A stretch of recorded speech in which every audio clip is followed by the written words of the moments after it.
Oprah Winfrey needs no introduction.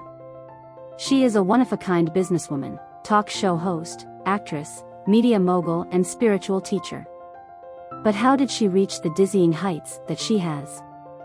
How was she able to star in a Steven Spielberg film with no acting experience? How has she been able to rub shoulders with some of the most important and influential people to ever live? Well, we won't just be telling you Oprah's secret, we're going to hear through her own words how she was able to manifest the life of her dreams. We're releasing videos every week on manifesting, the law of attraction, and how to live the best life you can. So, like, subscribe and turn on notifications to make sure you never miss a video. Oh, and stick around until the end of the video, we've got a free gift that you won't want to miss. We've broken it all down into the top 9 most important factors behind Oprah's success. So without further ado, let's hand over to Oprah and learn her secrets. Number 9, everything starts with thoughts. I truly believe that thoughts are the greatest vehicle to change, power, and success in the world. Everything begins with thoughts. I mean, the chairs that we're sitting in, the room that we're in, all started because somebody thought it.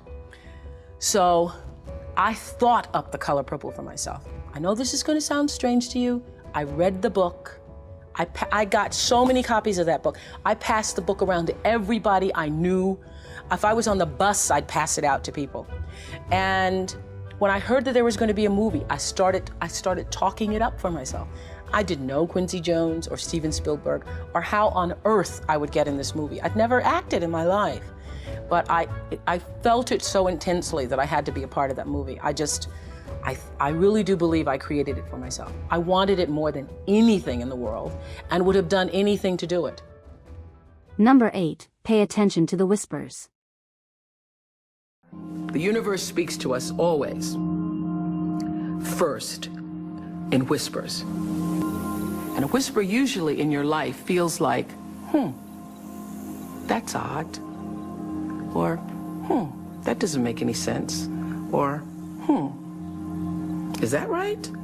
It just really feels like that. It's that kind of subtle. And if you don't pay attention to the whisper, it gets louder and louder and louder. And I say, it's like getting thumped upside the head. You don't pay attention to that. It's like getting a brick upside your head. You don't pay attention to that, the brick wall falls down. Number 7, whatever you think it to be, accept that a power greater than you exists. How I think one masters one's life is to understand that you are co-creating that life with the ultimate creator. Not understanding that puts you at your own pitiful, meager little will. And everything is left up to you. And you can't do it. You cannot survive in this world by yourself, just believing in yourself. You're not big enough to do it. I'm not big enough to do it. Nobody's big enough to do it. You have to understand that your very presence here as a human being on earth came from something greater than you. And not just your parents who wanted to have a child. The fact that that egg was hit by that particular little sperm in that particular moment, and you were created. Wow. How amazing is that? Of all the different choices that had to happen in order for you to be here now. What a celebration that is. So when you recognize the mystery of that creation, all the circumstances that had to configure and reconfigure themselves, all the questions that we don't have answers to, you have to know this: the fact that I'm here matters. And the fact that you're there matters. This is no accident. None of us are. But accepting isn't enough. How do you take it a step further? Number 6, learn to connect to that power. Create the highest, grandest vision possible for your life, because you become what you believe. When I was a little girl, Mississippi, growing up on the farm, only buckwheat is a role model, watching my grandmother boil clothes in a big iron pot through the screen door because we didn't have a washing machine and made everything we had. I watched her and realized somehow inside myself and the spirit of myself that although this was segregated Mississippi and I was colored and female, that my life could be bigger, greater than what I saw. I remember being 4 or 5 years old. I certainly couldn't articulate it, but it was a feeling, and a feeling that I allowed myself to follow. I allowed myself to follow it because if you were to ask me what is the secret to my success, it is because I understand that there is a power greater than myself that rules my life. And in life, if you can be still long enough in all of your endeavors, in the good times, the hard times, to connect yourself to the source. I call it God. You can call it whatever you want to, the force, nature, Allah, the power. If you can connect yourself to the source and allow the energy that it is your personality, your life force to be connected to the greater force, anything is possible for you. I am proof of that. I think that my life, the fact that I was born where I was born and the time that I was and have been able to do what I've done speaks to the possibility, not that I am special, but that it could be done. Number 5, it's not about the other guy. Every time it would happen, I would say to my team, well, doesn't matter, because every season somebody else was coming out. 1 talk show, 2 talk shows, 3 talk shows. There have been over 100 talk shows since we started. But every time, I would feel like, all right, got to step up our game. Got to step up our game. The way you step up your game is not to worry about the other guy in any situation, because you can't control the other guy.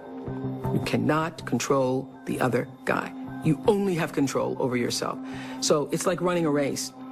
The energy that it takes to look back and see where the other guys are takes energy away from you. And if they're too close, it scares you. So that's what I would say to my team all the time. Don't waste your time in the race looking back to see where the other guy is or what the other guy is doing. It's not about the other guy. It's about what can you do. You just need to run that race as hard as you can. You need to give it everything you've got all the time for yourself. Number 4, manifesting is powerful. No, but I don't vision board anymore because I am a powerful manifester, and I know that, and I know how to do it without physically putting it on a board. I know how. You have to. You want to know how to do it? Absolutely. You have to meet the vibration. You can't be above or below it. It's just what I was talking about, negative energy, positive energy. In order to draw the thing to you that you want to come, you can't want it so much that you fear that you won't get it. You have to want it. So in order for me to be on your vision board, you must have put it there and then you let it go. Yes. And then you weren't thinking about it every day. Because you can't, it doesn't come to you that way. You have to do it, and then you have to put it, and then you have to meet that vibration. You have to prepare yourself to be there and ready when it shows up. Number 3, learn from everyone. I have paid attention to my life because I understand that my life, just like your life, is always speaking to you, where you are, in the language, with the people, with the circumstances and experiences that you can understand and interpret if you are willing to see that always life, God, is speaking to you. Now, it took me a while to actually really get this and to understand it, but once I did, I started paying attention to everything.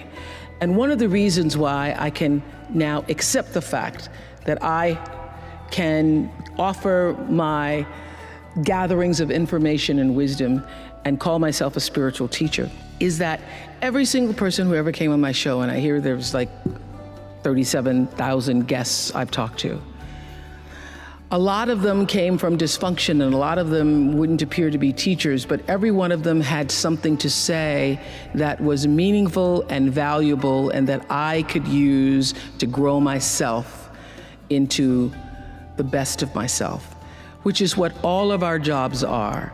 your number one job is to become more of yourself and to grow yourself into the best of yourself. Number 2, nothing is wasted. Once you've been around as long as I have, you know that there is not one single thing that has ever happened to you or will happen to you that will be wasted. If you look at every single crisis, difficulty, challenge, every joy-filled moment that comes into your being, everything is there showing up to make you more of who you were meant to be. And it's showing there to help, it's showing up there to help you. Nothing ever is wasted. And finally, number 1, moving thoughts into action.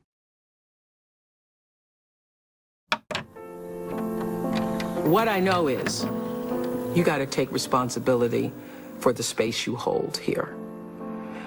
And understand that the third law of motion, which says for every action, there's an equal and opposite reaction, that is my religion.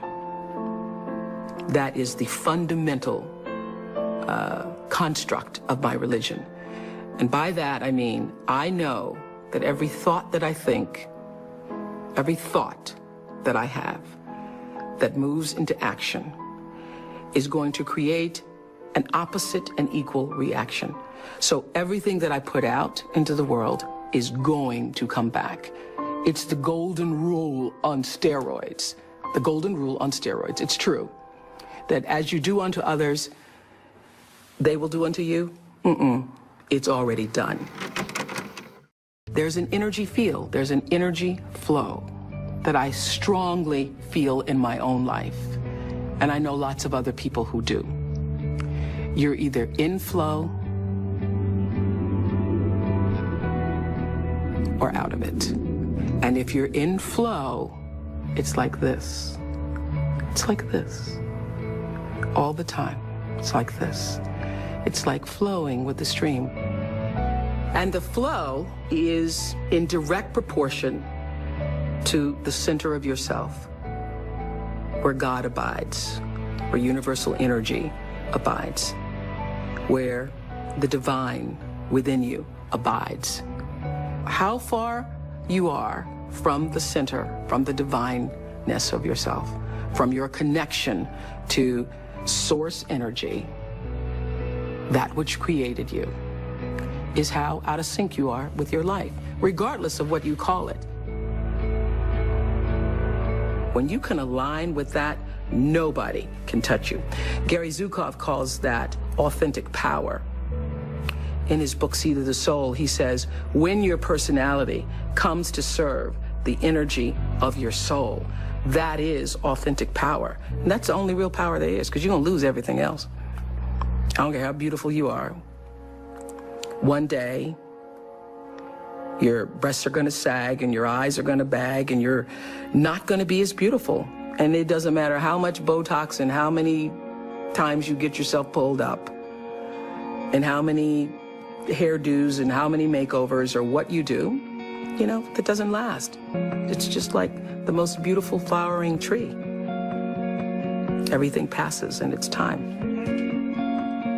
It doesn't matter how much money you have, how much power you have, how high you sit on the Forbes list, how many times you make the most influential lists. All of that changes. All of that changes. But what is real, what is lasting, is who you are and what you were meant to bring. What is the gift you were meant to give? And nobody can take that away from you.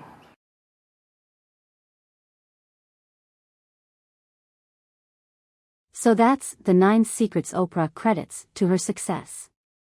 Which of these lessons feels the most important to you? Let us know in the comments below. As promised, we've got a special gift for you. If you check out the description below, you'll find a link to getdailywisdom.com.